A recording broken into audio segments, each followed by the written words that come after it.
Бүгін мысалға мен сиырдың сирағынан асып, сол жағы айтып жатыр ғой, жаңағы адам бұл буынына өте пайдалы деп.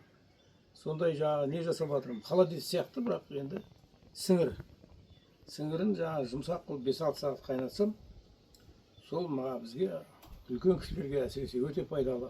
Буындарға соған сондай жасап жатырмын.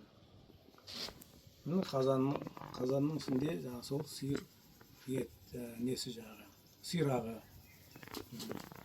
Осын жәмен қайнатып, мінекей 4-5 сағат қайнатсам, сол жетеді. Сол басқа. Осы сіздерде де осылай жасайсыздар ма? Соны білгім келеді менде.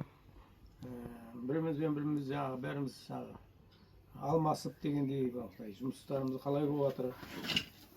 Осындай жұмыстар жасайсыздар ма? Соны сұрайын деп едім.